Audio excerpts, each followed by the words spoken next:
Welcome to Inside Out.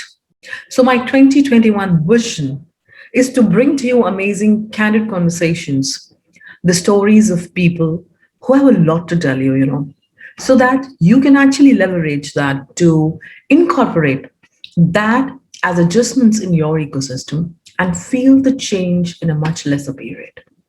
I knew, one of the things I wanted to do, and it was to invite some of the country's most influential humans and game changing thinkers in the world to join me here in Inside Out. These are, rare few who have actually channeled their fame and they've harnessed their own experiences to become a force for all that means to be well and to do well in the world.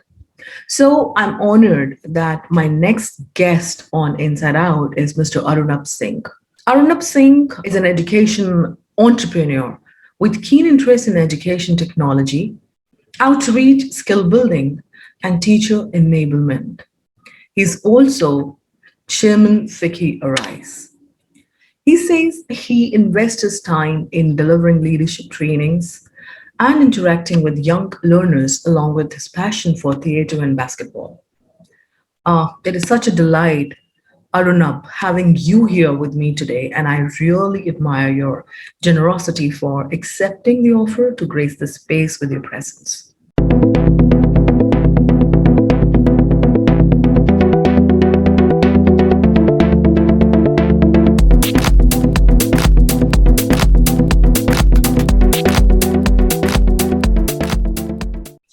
As much as I know you and I've seen you being in your professional sphere, I don't know much about your personal sphere. I'm more curious to know about your childhood. So, what is that you have to say about it? Right, about my childhood. So Yeah. I had a happy childhood. I was growing up actually inside a school. So my parents, my mother was a teacher. My father was a clerk in the New Bank of India, which eventually merged into Punjab National Bank later on. And we were two brothers. I was the younger one. And my brother, since I remember, has been this guy who would take care of me and was responsible and continues to do so as we've grown up. We still live together as a joint family. And our children, so I have two daughters and he has two sons. And our children don't know the concept of cousins. Okay. Cousins are those who are your brother sisters who stay in another house. Mm-hmm. That is their understanding, and we don't see a need for changing that understanding. In fact, my nephew's teacher, my daughter was standing with him in the online class. The teacher asked him, who's she? And he says, well, this is my sister. Mm. Now the teacher knew that there were two brothers. So the teacher says, is she your cousin sister? She says, no, this is my sister. So the teacher says, is this your real sister? And this 5-year-old says, can't you see she's real? So cute. So he couldn't quite comprehend, what is this cousin sister business. So we've been a very, very cohesive family. Parents were both very hardworking people, both working literally two jobs, bringing up the school as we were growing up. Education was a priority. So we were being sent to the most aspirational school around in the city. And then in my school life, about 3 years at different times, I spent in a boarding house, which I now think, I remember wanting to go to the boarding house somewhere, possibly wanting to make all my decisions myself. Mm-hmm. Because one thing that was possibly coming along with being cared for was not getting to make as many decisions as I would have wanted to. Mm-hmm. As a 7th grader or an 8th grader, I remember wanting to go to a hostel, and then I came back in a year. And but that 1 year of hostel had changed me as a person. I was much more independent now and much more confident. In fact, I remember in grade 9, there was this boy named Jaspreet, still a dear friend. So he was in my class in grade 7 as well. So when I go back to the same school in grade 9, so this boy is asking me, what happened to you? You've changed. How come you can do all of this now that you couldn't do earlier? And I would attribute Okay. that part to the boarding school and Hmm. essentially being your own boss. Hmm. So that was cool. Played a lot. Okay. Have been very lucky with friends. Mhm. Still have friends from primary school, and so yeah, it's been good growing up and knowing that there are people that you can count on. And Mhm. Any of your incidents you would like to pick up that really comes to your mind whenever somebody talks about your school days? Okay, yeah, this is one incident I can never forget in my life. so there are actually very many of these, and I attribute that to the fact that when I was coming back home, my mother was asking me a lot of questions about my school experience, and she was doing it for two reasons. As I look back, one was she wanted to know what is happening in her child's life, and the other was, I believe, in some ways she was trying to find out what is happening in this better school that she's sending her child to. Mm-hmm. So what is something that the organization can learn from that experience? And Mm-hmm. as a result, I think I remember many more conversations with my mother. Mm-hmm. And over time, I think I understood why this question is being asked to me. So I was not just answering as a child. I was answering those as an observer, Mm-hmm. and saying, they also took care of this. It would have been even better if, maybe they forgot to do that. So I remember a lot of those conversations. There's many things uh, would come back to me, and there are happy memories, and there are some not so happy memories.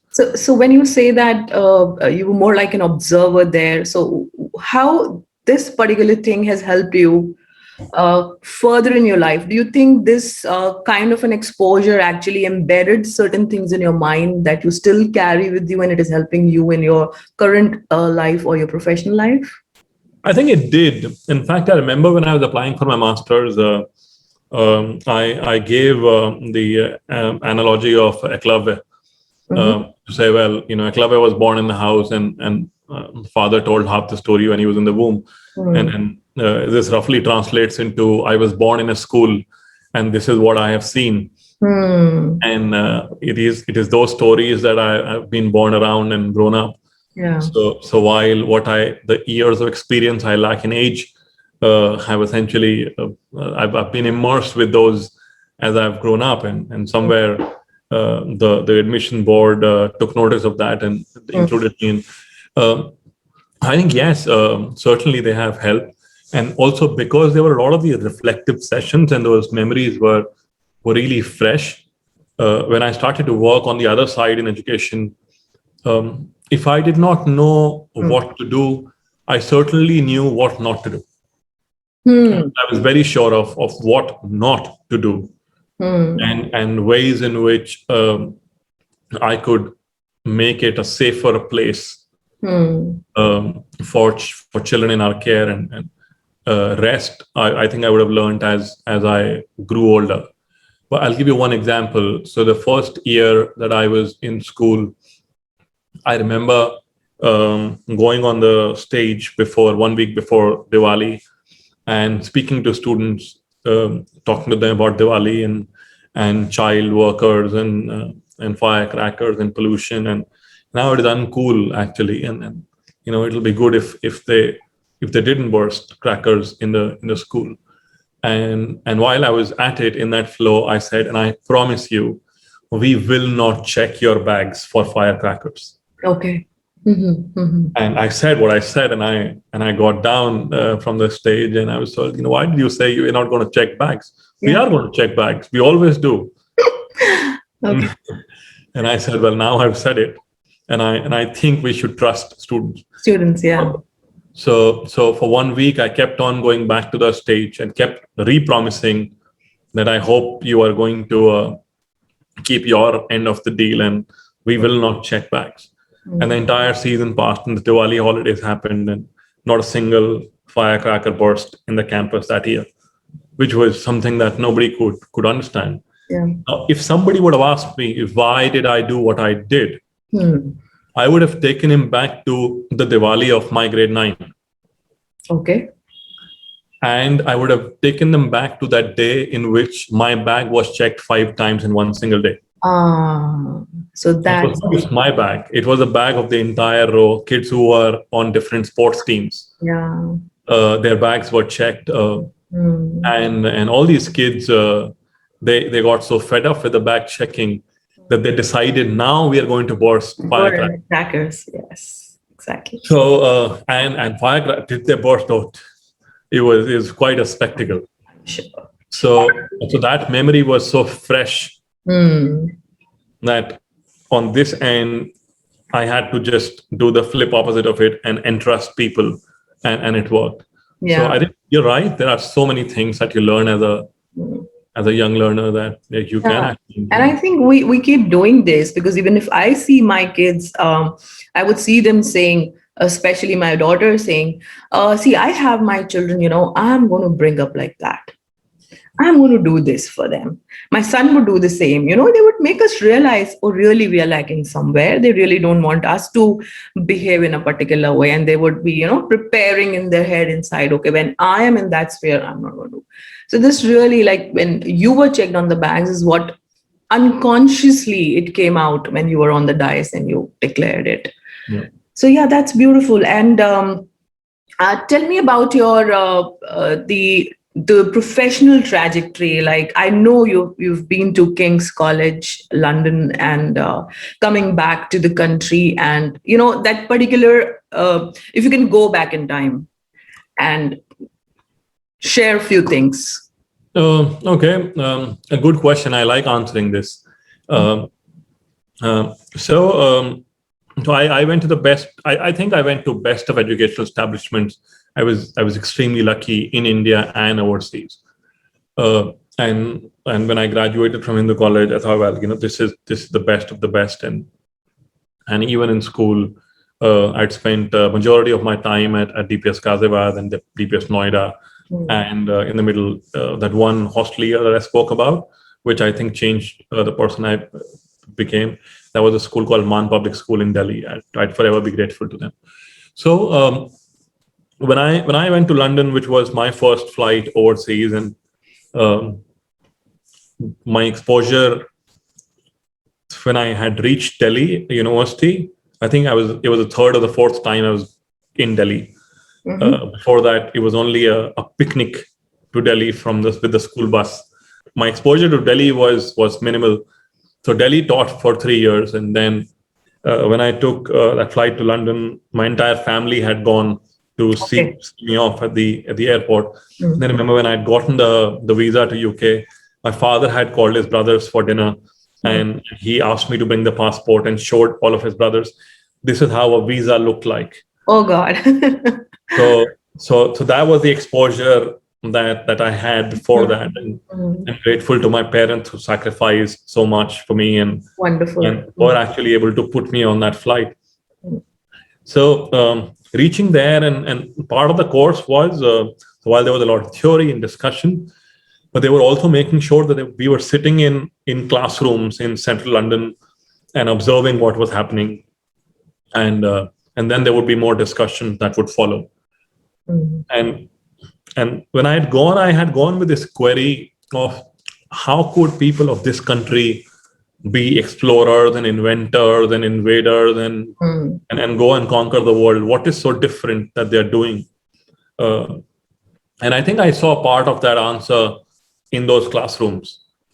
For they were making their children take decisions from much earlier in their lives in comparison to what we had been used to. Right.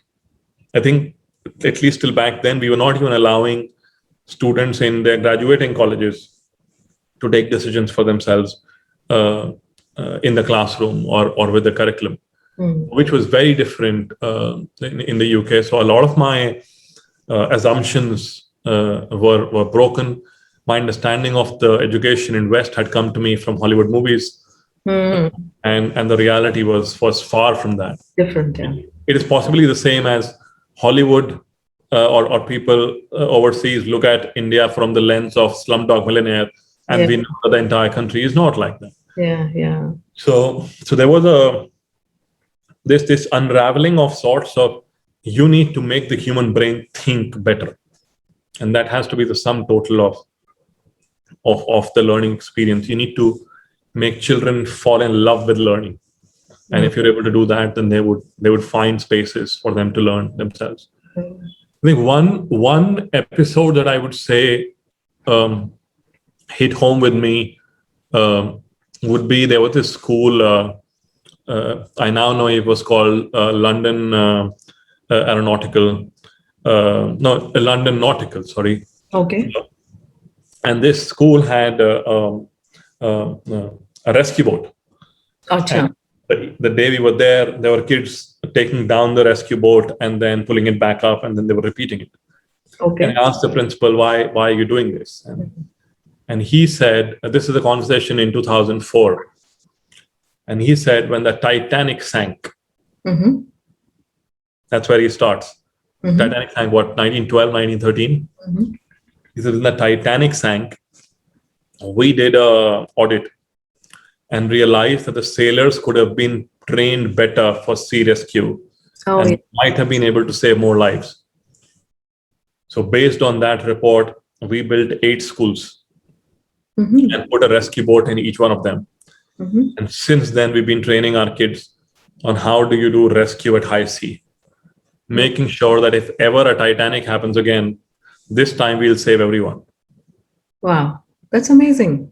And I thought this was a system learning from one mistake and then making sure at least that mistake was not reported. I was listening and I was about to say this, that it's not about what multiple things are happening in different institutions. It's about one disaster happened, and can we just focus completely on that and come out of it and make it a part of our, life. So that exposure was an exposure of understanding that let us not stay in the bubble of that we are the world's best and we work the hardest.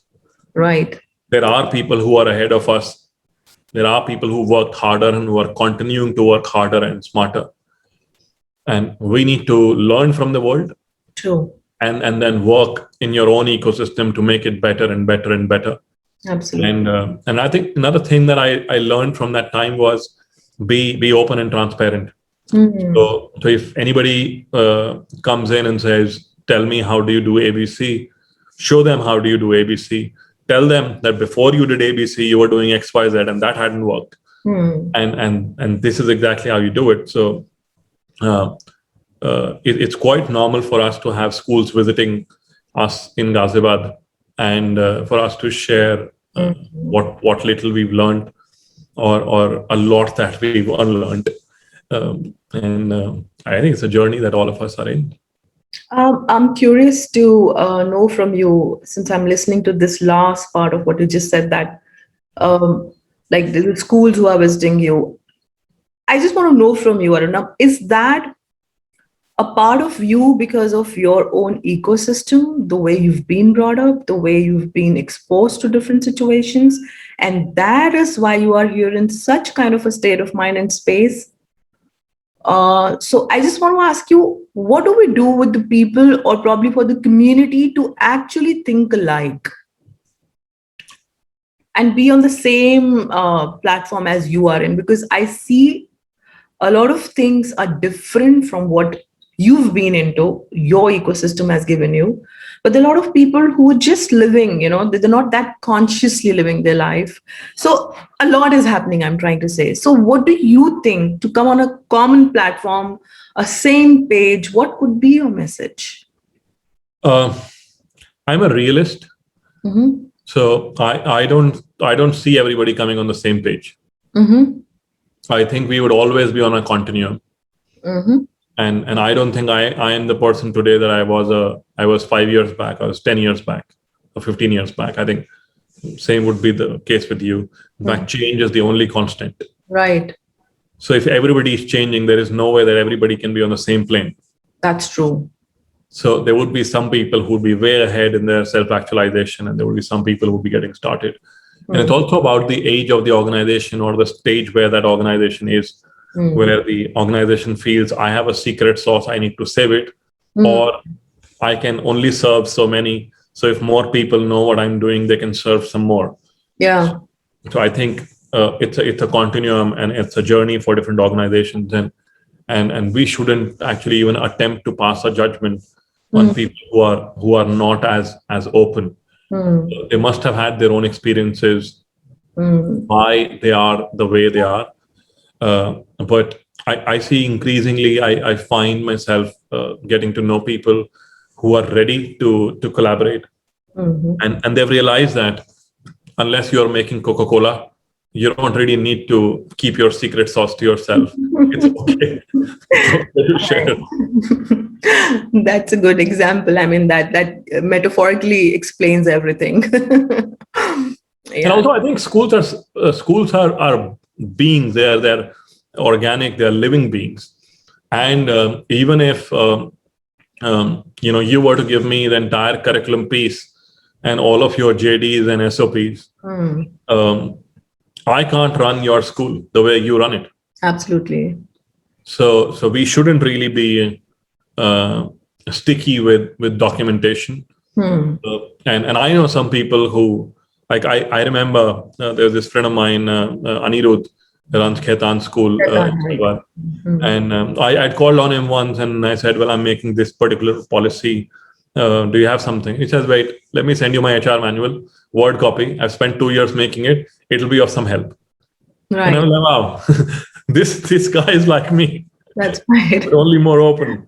Yeah. And that's what he did. And we've been friends since. And so Mm, I think there are people who are quite ready and willing to true. share, but True. it's a continuum, and not everybody is going to be the same page at the same time. And if there are, then who do you aspire to learn from?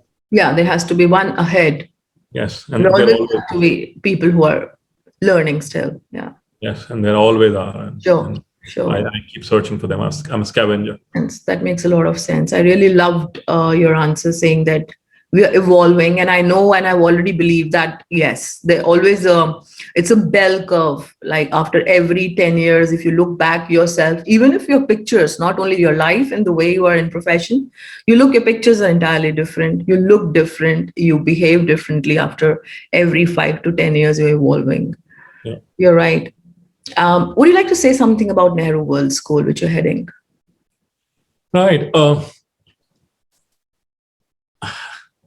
You put me in a spot. But okay, things Nehru World School does well Mhm. would be it cares for every child it has on its rolls, Mhm. and it genuinely goes out of its way to make sure that every child is included and nobody is getting left behind. Mhm. Uh, like there are umpteen instances where teachers have gone to kids' homes and talked to them there. Till last year, I have made visits to homes. In fact, there was this. I'd never forget this boy. It was close to board exams. We were worried about him, and he wasn't coming to school. And the parents said, "Well, we called up, and the parents said he's still sleeping, and he's not coming to school." So the senior wing head and I went to his home, Mhm. and and he'd been with us for good 12 years. Okay. So we went to his house and spoke to his parents. And finally, I said to the father, can you take me to him?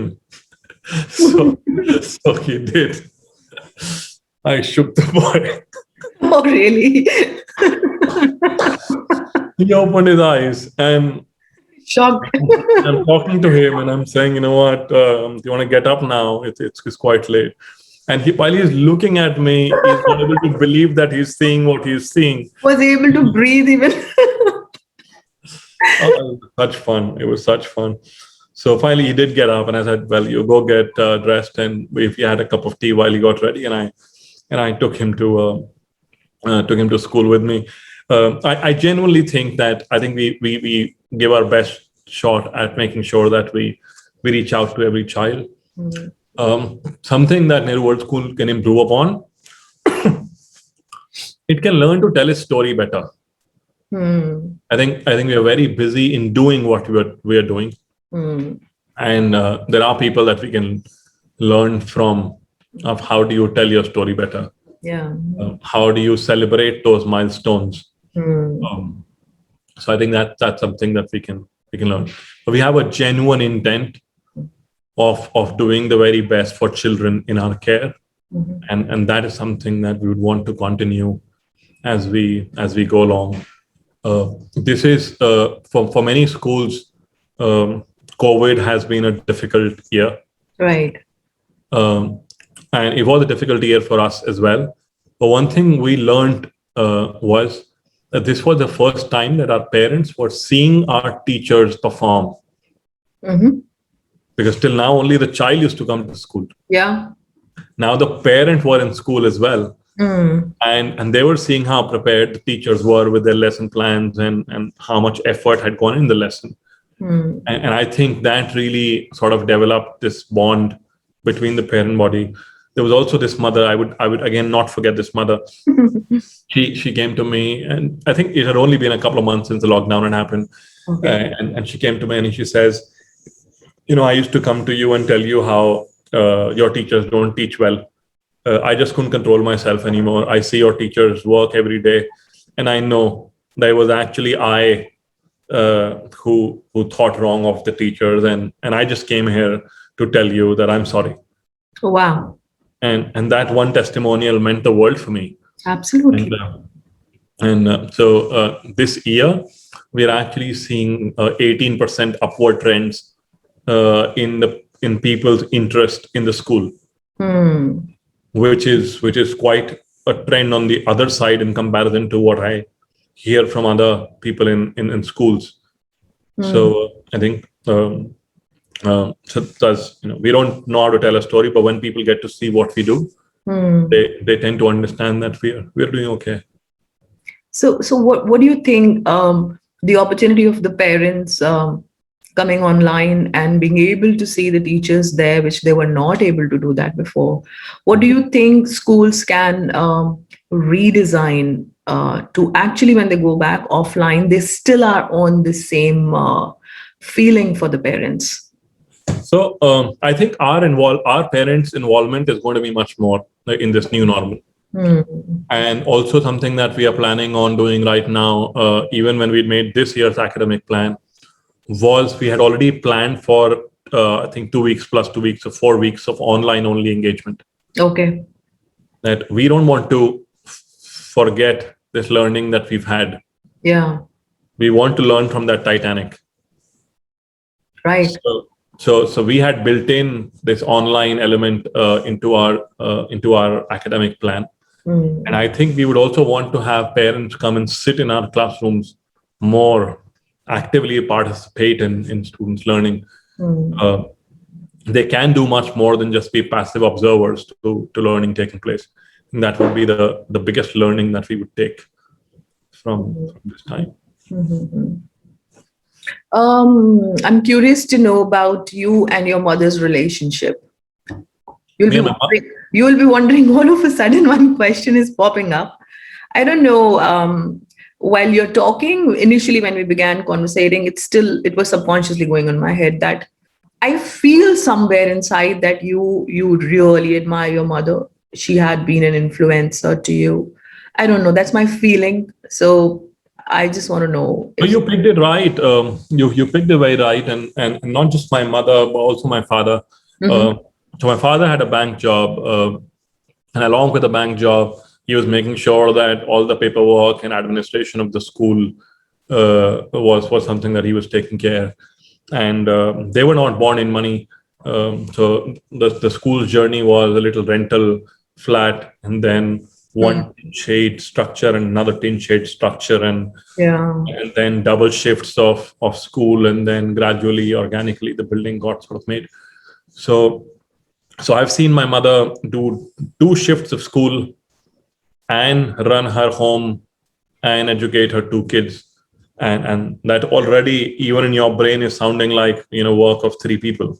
And there are people who still visit my office who tell me, whose children are studying with us in the school, who say, I remember Director Ma'am actually sweeping and mopping floors of the school after all the kids had gone back. He says, I had forgotten something. I came back to get it, and I saw her actually making sure that the school was clean the next day. So and these are inspirational stories. And even when I joined work, I would spend a lot of time in her office or my father's office. And again, I get nostalgic every time I share this. There was an English teacher, Mr. Mishra. He used to carry the red color Renan Martin in his hand. Uh, so he All of us had that in our bags. so he came in to meet my mother in her office, and she stood up, and he sat down, and she sat down, and I sat down. And when it was time for him to go, everybody got up again, and he left. Mother sat down, I sat down again, and I asked her, you are the school principal. He was a school teacher. Why did you get up when he came in your office? And she says, no, it doesn't matter what position I am on. I was saluting his wisdom and his knowledge. And this conversation, I think, is from maybe 2002. Okay. I can go back in that office, sit on that chair, and visualize where these two people were sitting. So I think people make profound impacts by what they do. Absolutely. Not what they say, but what they do. Absolutely. And so my mom's been retired for over 10 years now, but I think the school calendar runs in her brain. And she would keep reminding me, as if there is a software working somewhere, this month is coming. Have you had a look at XYZ? And I would say, yes, I have. And I say, yes, because now we've got softwares to make sure we don't forget. But here is this person who's lived this. Still she's there with it. Yes. And she still, has it. And so you're very right. I've been, profoundly impacted by her work. And I also remember this another story. These two kids were brought into her office, both quite bright, and the teacher had brought them in, and there was a pen, and both of them were claiming that the pen was theirs. Okay. And both of them could have been the owners of the pen, and the teacher hadn't been able to solve it. The wing head hadn't been able to solve it. So the matter had gotten escalated to the school principal. She was doing something. I was sitting next to her. She was doing something. She looks up, like engrossed in her work, looks up. He says, is this pen yours? He said, yes. Is it yours? Yes. When did you buy it? This guy says, yesterday. When did you buy it? Last week. Give me the pen. Opens the pen. It was a refill pen. Refill was half done. Pulls it back. Gives it to the guy who had said 1 week back. Tells the other chap, you go look back in the class. You must have dropped it somewhere. Now go. Now the teachers, you can visualize what the teacher's face is looking like, and I'm of course amazed seeing this happen. Oh, and in fact, I was visualizing it as if two of them, and with a lady with the spectacles looking up, and okay, this. It took her like 15 seconds to solve it. I know. Okay? And the guy went back, and he actually did find, like, both of them were right. They had identical pens, and one of the pens was fallen somewhere, and the other guy did find his pen. But she's intuitive. I think that also, I can never be her.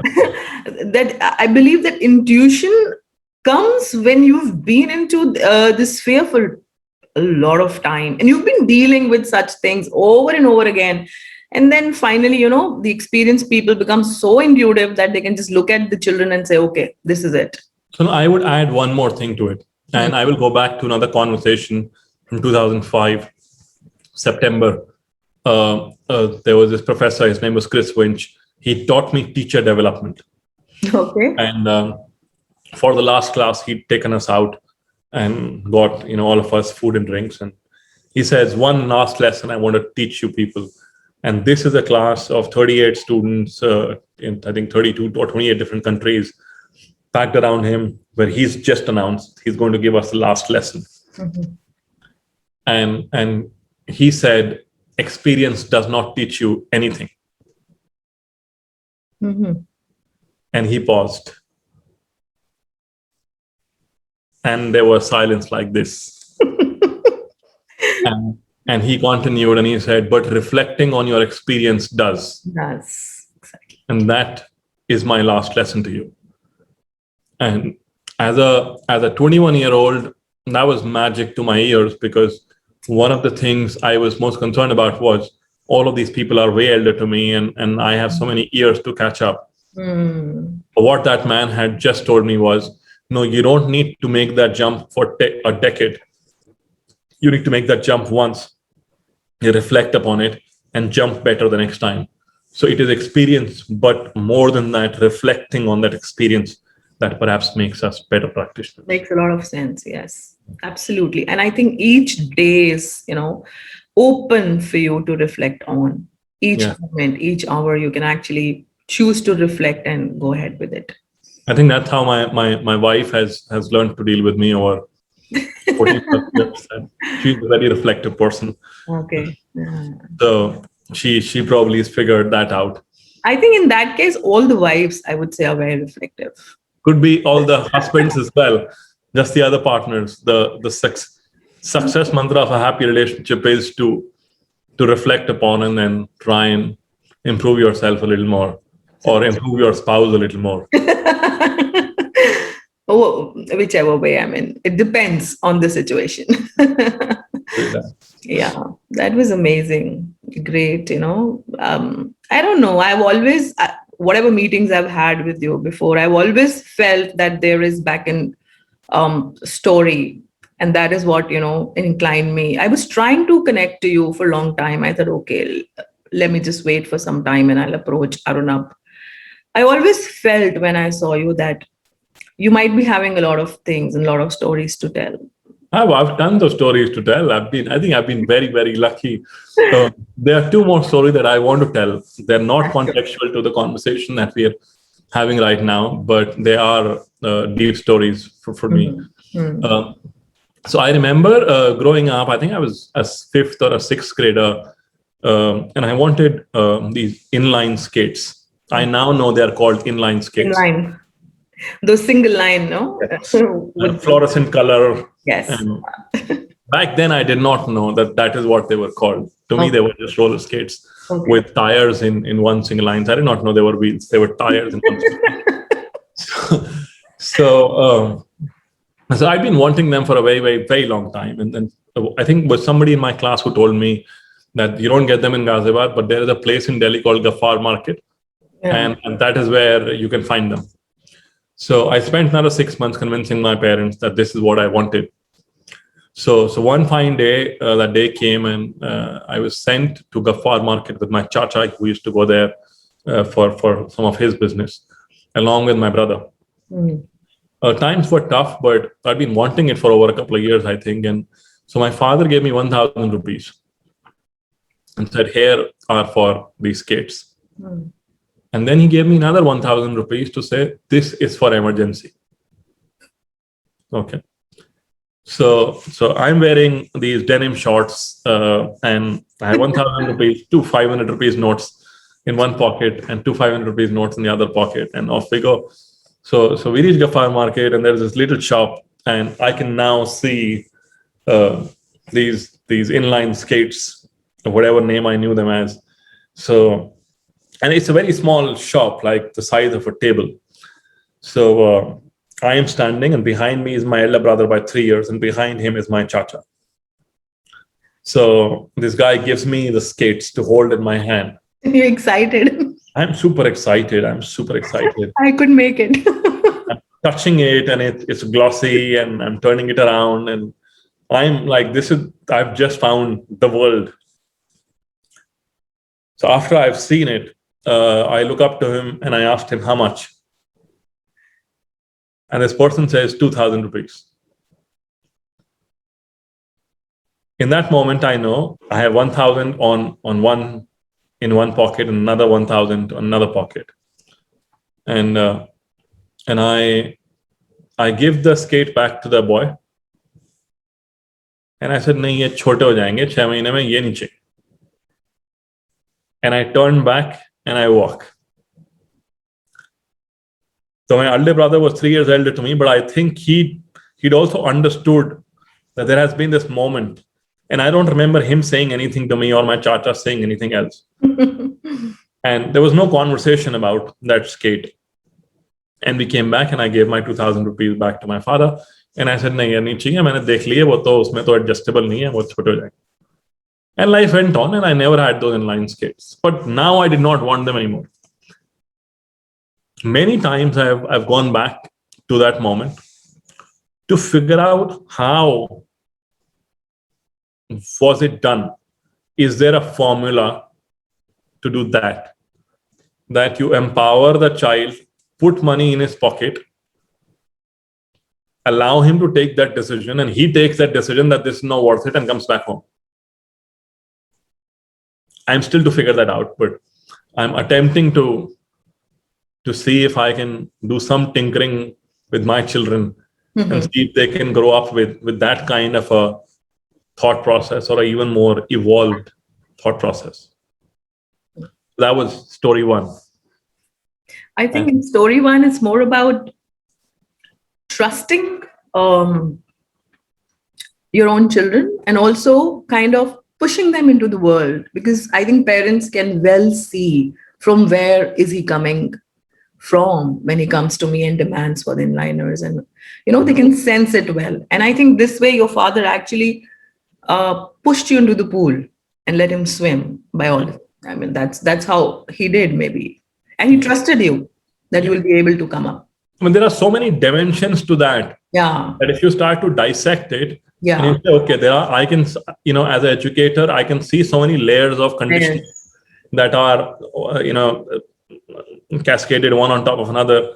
But how did you get that mix that child in little denim shorts with money in his pocket turns back and says, no, I don't want this anymore. It's not worth this money. Sure. So that was one. And a much smaller story, but more recent, was I was speaking to my daughter. I was reading to her, and while I was reading to her, she stops me and she says, Papa, do you know this one thing that only you can see? And I said, no. So just see what is that one thing that only I can see? And she says, Papa, it's your dreams. And she carries on. And she for her, she's not said anything profound. Yeah. For me, I'm like, what is that? How did you get there? This is just so profound. I'm showing being a father. Oh my God, let me check what friend circle she's in nowadays. But she's a 6-year-old, and she says, the only person who can see your dreams is you. Yeah. And I was like, oh wow, this is a child who's reflecting and who's thinking, and I just hope that we are able to give an environment for these children, for them to bloom and to become positive people in their lives. Right. So yeah, it's been a happy life. I don't have complaints. I've been very fortunate. Nice. Yeah. I mean, I could see that also, and I can sense it also. I'm glad, the conversation, as you said, that this particular thing has so many dimensions. If you dissect, I can feel today's conversation, if I'll go back and sit and revisit and listen again, would give me multiple such short stories to send to the people. Beautiful installations it'll have for the viewers, I know. Anything else you would like to share? I mean, I'm loving this conversation with you. I rarely meet people like you, Arunab. And when I talk, I want to talk in length, go on and on and on and on. It's so beautiful to listen to stories. So I'm currently working on a book. Amazing. And the book is actually about these stories. Wow. And the idea is to present sort of long essays to people. Okay. And speak from the lens of this middle class child who is growing up. Parents are aspirational, and he goes through different types of children. Sorry, you can see I have a little bit of a throat upset, which is not something that is new to me. It happens every year. often twice. Mhm. So, but this year, it is more alarming to everybody around me. Mm. So I've got my COVID test done and it's come out negative. But what this had meant was till grade 7, there was not a single academic year in which I had given both my half yearly and final exams. Okay. So it was only one exam and one medical. Could be half yearly exam and final medical, or final exam or half yearly medical. And that made me see a classroom from the bottom 25%. Because if you're away from the class for such long durations, there is no way that you're going to show up at all. Mm. And then grade 8, change of scene, change of place. Mm. Did not fall ill. For the first time, saw my name in the meritorious few of the class. And that was a good feeling to be in. So spent the the rest of academic life in the top 25% of the class. And because of these reflections with my mother, I've been privy to both lenses. Mhm. So I want to write a book from both of these lenses, Mm. telling these short stories, and in the process, somewhere saying, this is how we could have done this better. Mm. This was doable, and or leaving the audience with some questions of, would it have been better if? If, yeah. So that's the attempt. Mm. So, so yeah. Yeah, that is going to be amazing. Yeah. I'm sure, because stories is a medium where even if there are no pictures, no colors, you're able to give your audience something to see. Yeah. And I always believe stories are not to listen, stories are to see, because that's how our brain works. I mean, I agree. you've told about your life today, and you're talking about the episodes, and they're all in time stories for me, because I'm listening at the same time I'm watching them, Yeah. and which helps me go more deeper into your reflections, your talk, and your perspectives towards work, life, and everything. It's amazing, Arunab. It's So really let's do this more often. It was fun. Maybe next time we can switch roles.